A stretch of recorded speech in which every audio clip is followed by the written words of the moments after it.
Selamat siang, perkenalkan nama saya Teresa Rapasarungallo, NIM channel 11171054, kelas A 2017, jurusan pembimbing Dr. Barul Fikri, Magister Kesehatan Spesialis Anak.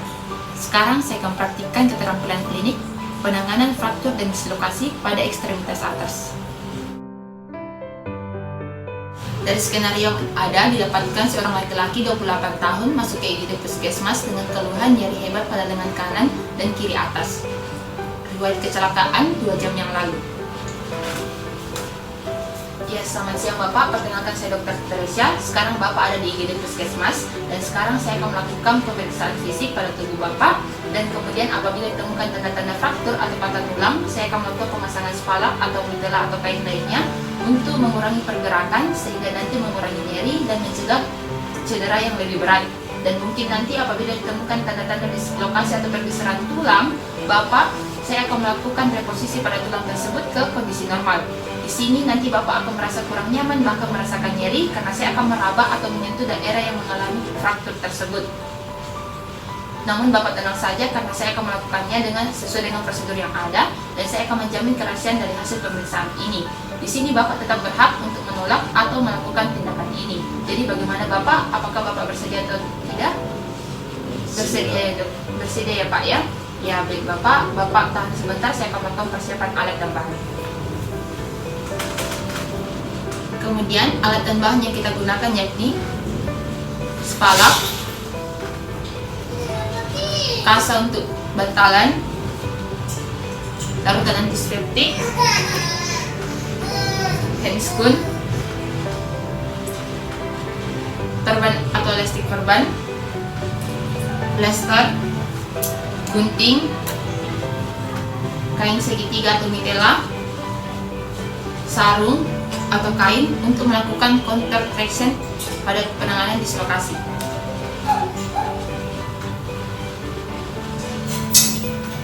Dari skenario yang ada, pasien dicurigai menderita fraktur os humerus pada lengan kiri dan fraktur clavicula pada lengan kanan.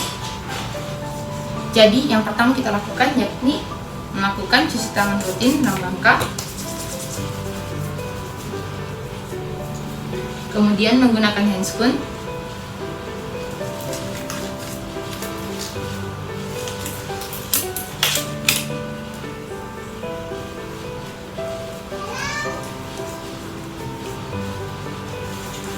kemudian kita melakukan evaluasi primary survey, kemudian kita melakukan penilaian evaluasi secondary survey yang terdiri atas status lokalisasi, pemeriksaan range of motion, dan pemeriksaan neurovascular distal. Jadi yang pertama yaitu pemeriksaan status lokalisasi pada daerah yang fraktur, yakni pada lengan kiri atas pasien. Kita inspeksi apakah ada tanda-tanda swelling, apakah ada tanda-tanda deformitas, apakah ada tanda-tanda perdarahan aktif, apakah ada tanda-tanda hematan atau tidak. Kemudian kita lakukan palpasi, kita lihat apakah ada nyeri tekan, apakah ada krepitasi atau tidak. Dari penilaian ini didapatkan pada pemeriksaan inspeksi terdapat swelling dan deformitas, dari palpasi didapatkan nyeri tekan dan krepitasi. Kemudian kita lanjut untuk melakukan pemeriksaan range of motion baik secara aktif maupun pasif pada sendi bahu, sendi siku, dan wrist joint. Kita lakukan fleksi, ekstensi, abduksi, dan abduksi. Pada penilaian ini kita tidak dapat menilai range of motion karena pasien merasakan nyeri hebat. Kemudian kita lakukan pemeriksaan neurovascular distal, di mana kita akan menilai 3 nervus, yakni nervus radialis, nervus medialis, dan nervus ulnaris. Nah, untuk pemeriksaan neurovascular distal ini, yang pertama kita menilai fungsi motorik dari nervus radialis. Bapak, bisa dengarkan saya Bapak? Coba Bapak bentuk tangan jempolnya seperti ini.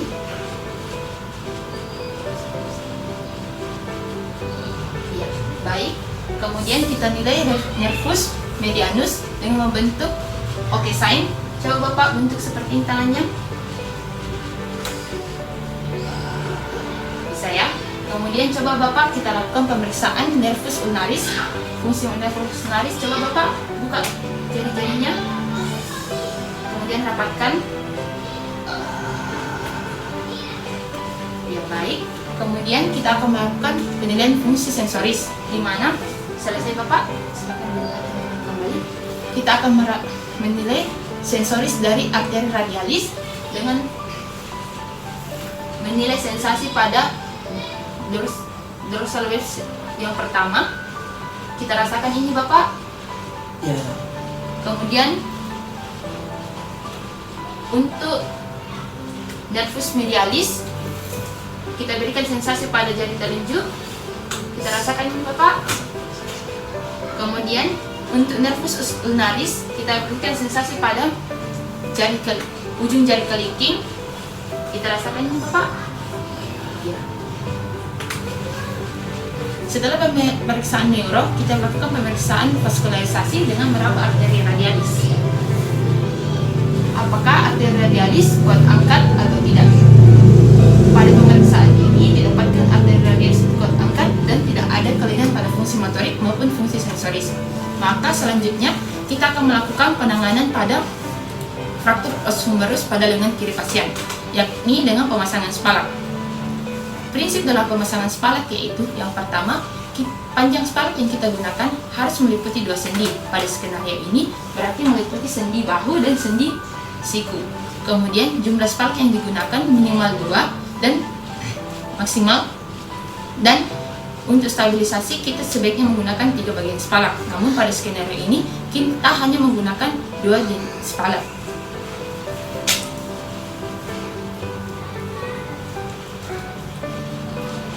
Sebelum melakukan pemasangan spalak, daerah yang fraktur kita kembalikan ke posisi anatomis dengan melakukan traksi, di mana tangan kiri menopang siku pasien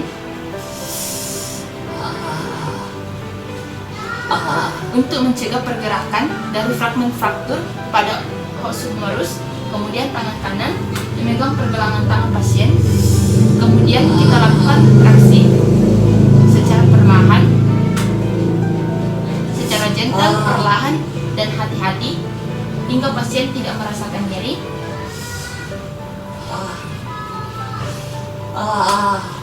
Tahannya Pak, tahannya Pak, tahannya Pak, tahannya Pak. Kita lakukan traksi secara gentle, perlahan dan hati-hati. Upayakan seminimal mungkin pergerakan, dan kita mencegah terjadinya cedera atau komplikasi akibat neurovaskular distal. Kita lakukan traksi searah garis ulang. Tahannya Pak. Kita minimalisir pergerakan. Kemudian kita minta tolong pada penolong kedua atau asisten untuk meletakkan spalak di bagian bawah lengan kiri atas pasien yang mengalami cedera. Di sini kita tetap melakukan traksi dengan menopang siku pasien, dan tangan kanan memegang lengan pergelangan tangan pasien. Kita angkat sedikit secara perlahan ekstremitas pasien, tidak terlalu tinggi. Kemudian penolong kedua akan memasukkan spalak pada bagian bawah sambil kita tetap mempertahankan traksi searah garis ulang.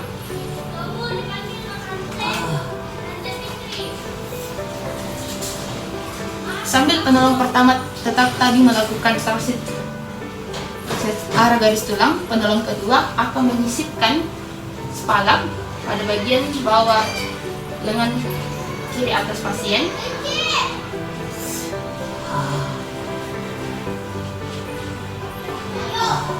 Dengan prinsip melewati 2 sendi, yakni sendi bahu dan sendi siku.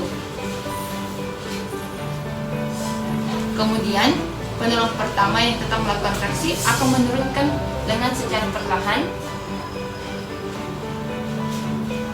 dan tetap mempertahankan traksi serta menopang sendi siku untuk mengurangi pergerakan pada fragmen fraktur.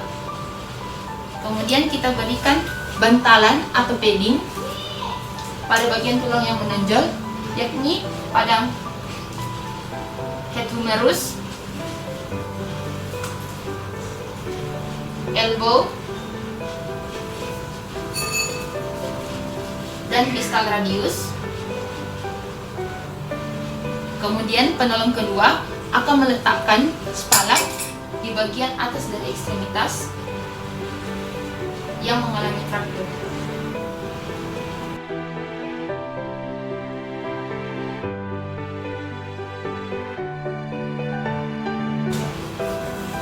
Sambil pasien penolong pertama melakukan traksi yang searah garis tulang dan menopang siku, maka penolong kedua akan melakukan pembalutan dengan menggunakan elastik perban untuk memfiksasi lengan dan spalak.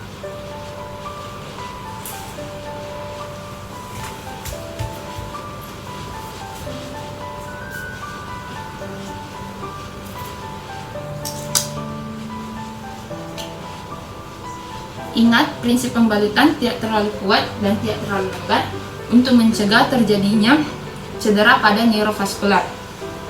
Cukup untuk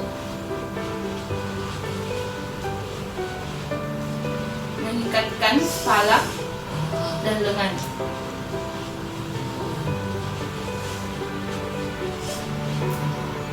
Di sini ingat, penolong pertama tetap melakukan traksi dan kita usahakan pergerakan seminimal mungkin. Tahan ya Pak. Ditahan ya Pak.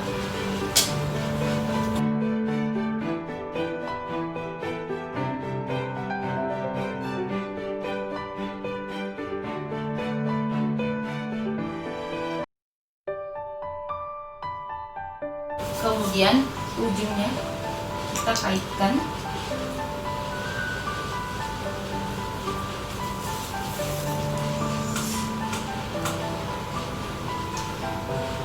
Apabila lengan telah dibalut, maka kita dapat melepaskan ekstremitas. Kemudian kita melakukan evaluasi kembali pemeriksaan neurovaskular distal dengan pertama pemeriksaan vaskular dengan meraba arteri radialis. Apakah teraba atau tidak? Kemudian kita lakukan pemeriksaan nervus. Yang pertama nervus radialis, fungsi motorik nervus radialis. Bapak bisa bentuk tangannya seperti ini. Ya baik. Kemudian fungsi motorik nervus medialis, bisa bentuk tangannya oke seperti ini Pak. Ya baik. Kemudian fungsi motorik nervus ulnaris, bisa Bapak buka tutup jarinya seperti ini. Ya baik. Kemudian kita lakukan pemeriksaan neurologis dengan meraba bagian dorus lumboid pertama. Apakah Bapak rasakan ini? Ya baik Bapak. Kemudian untuk arteri medianus kita berikan sensasi pada ujung jari telunjuk. Kita rasa ini Bapak. Ya baik. Kemudian untuk sensasi pada ujung jari kelingking untuk menilai nervus ulnaris, kita rasa Bapak. Baik. Jadi setelah penanganan pada bagian fraktur os humerus sinistra, selanjutnya kita akan menangani penanganan pada fraktur klavikula pada lengan kanan pasien. Ya Bapak bisa duduk terlebih dahulu. Kita bantu pasien untuk duduk.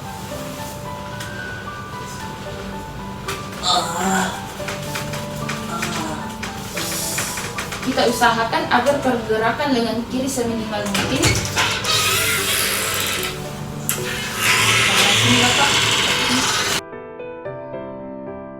Selanjutnya kita akan melakukan penanganan pada fraktur klavikula dengan menggunakan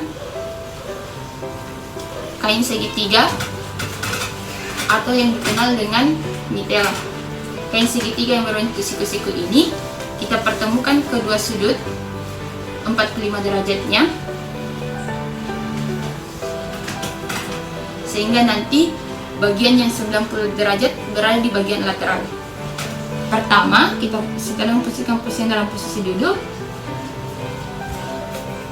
Kita posisikan lengan pasien, tahannya Pak, di atas perut, tahannya Pak, tahan.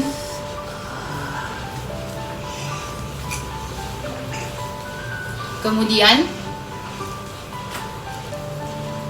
kita selipkan sudut yang 45 derajat.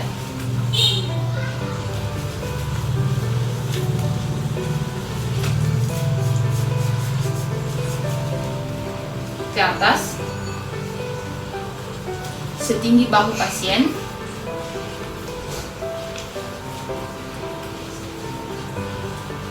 Ditahannya Pak.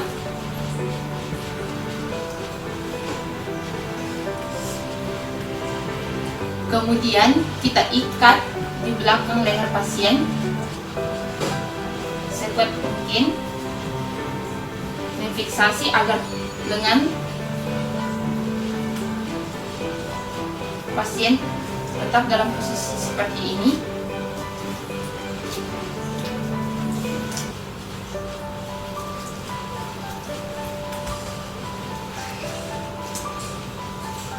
Kemudian kain yang di bagian lateral kita atur untuk memfiksasi pergerakan dari siku. Kemudian ujung kain di bagian lateral kita lipat. Kita lipat ke depan.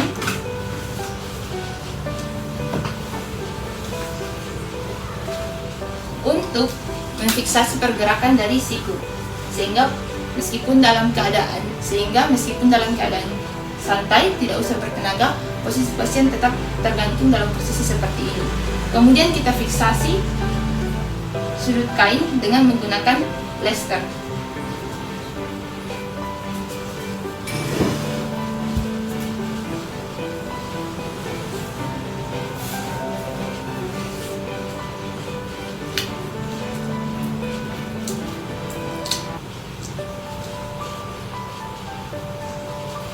Apabila pasien sudah dalam kondisi seperti ini, kita dapat memberikan resep untuk obat analgesik, untuk obat pereda nyeri. Kemudian kita berikan surat pengantar kepada pasien untuk dirujuk ke rumah sakit dengan fasilitas yang lebih lengkap. Sebelum itu, apabila pasien mengalami fraktur clavicula seperti sebelumnya, maka kita juga dapat melakukan metode yang lain, yakni metode figure of 8, di mana kita lipat kain segitiga.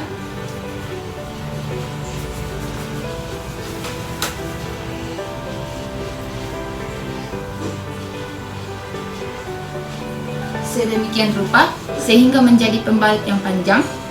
Di sini saya akan menggunakan kain yang telah dilipat sehingga menjadi pembalut yang panjang.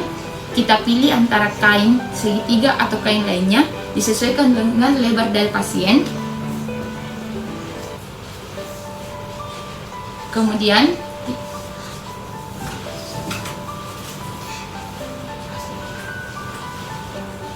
kita pasang kain pada pundak pasien.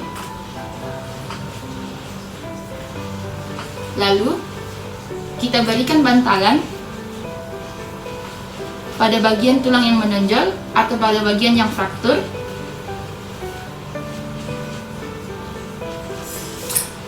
Tahannya Pak, ditahannya Pak.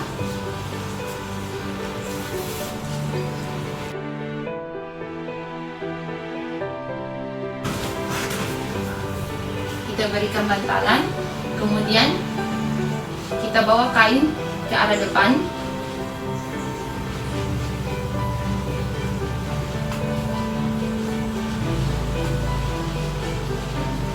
Tahannya Pak. Lalu ke arah belakang melewati ketiak.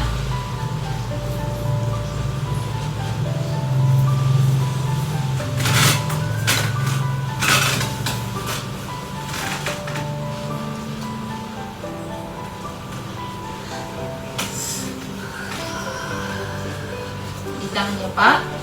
Kemudian kita ikat kedua ujung kain di belakang. Lalu kita tautkan dengan kain di bagian leher pasien. Kemudian kita ikat.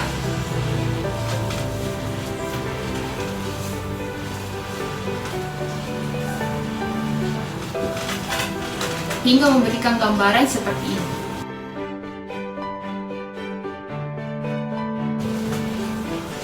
Ini adalah teknik penanganan fraktur clavicula dengan teknik figure of 8.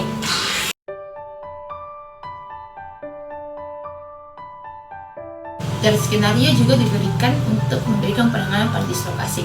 Apabila pasien mengalami dislokasi, maka kita harus segera melakukan reduksi. Namun perhatikan bahwa bagian yang mengalami dislokasi atau bagian yang akan kita reduksi itu tidak mengalami fraktur atau patah tulang.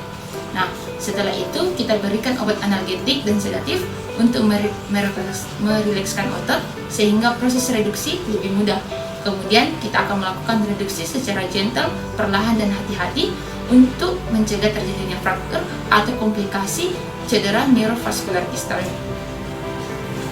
Dari skenario didapatkan pasien dengan dislokasi glenohumeral atau dislokasi bahu ke arah anterior dengan gambaran deformitas, abduksi lengan kiri atas, dan external rotation. Nah, untuk penanganan dislokasi ini sendiri, kita akan menggunakan dua teknik.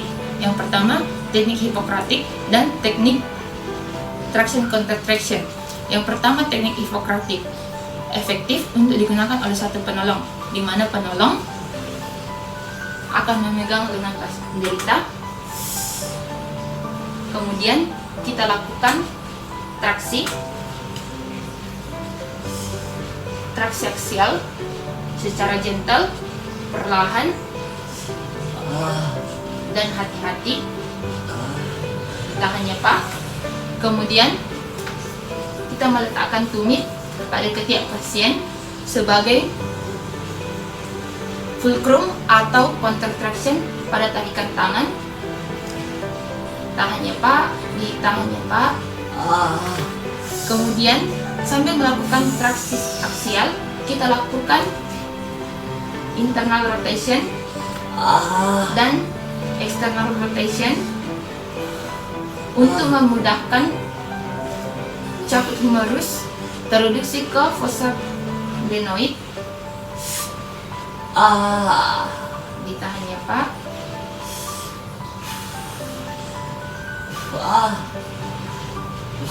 Setelah terdengar bunyi kleng atau terasa sensasi klang, maka berarti caput humerus telah kembali masuk ke dalam fossa glenoid. Maka tumit dapat kita lepaskan. Kemudian lengan dapat kita posisikan abduksi dan internal rotation ke bahu yang sehat. Iya Bapak, bahunya telah kembali ke posisi yang normal ya. Kemudian teknik yang kedua yang dapat kita lakukan yaitu teknik traction counter traction dengan menggunakan bantuan sarung, di mana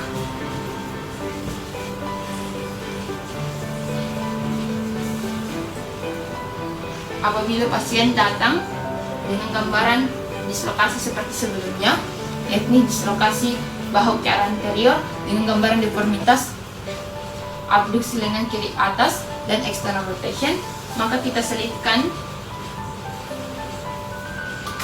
sarung ke bagian bawah dada pasien. Angkat sedikit belakangnya Pak.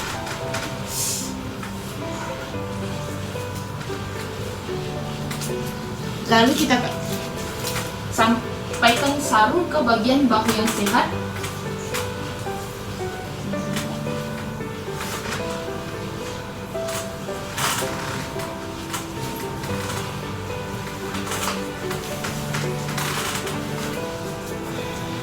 Nah, di sini kita akan dibantu oleh salah satu orang penolong lainnya, di mana penolong kedua akan melakukan counter traction dari sarung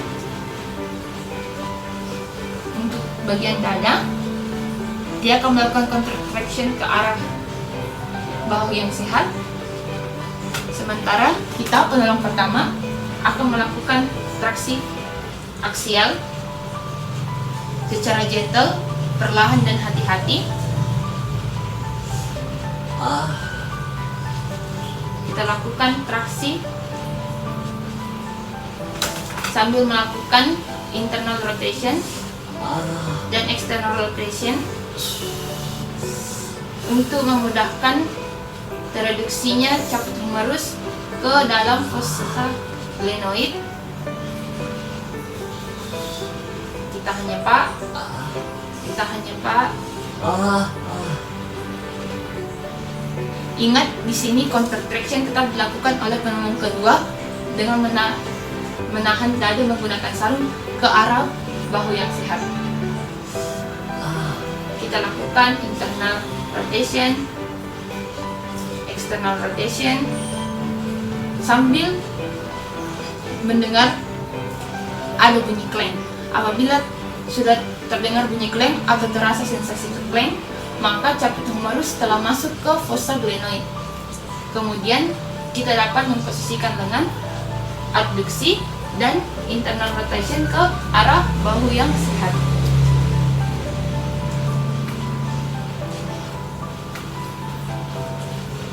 Baik Bapak, jadi bahunya Bapak telah diatasi dan tadi patah tulangnya juga telah kita atasi.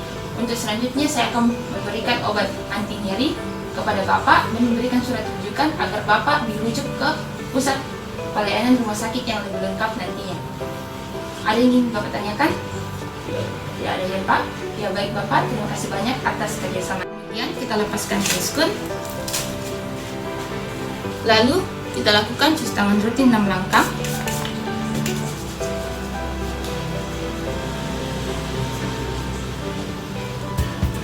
Sekian yang dapat saya sampaikan. Apabila ada kesalahan, mohon dimaafkan dan terima kasih banyak atas perhatian.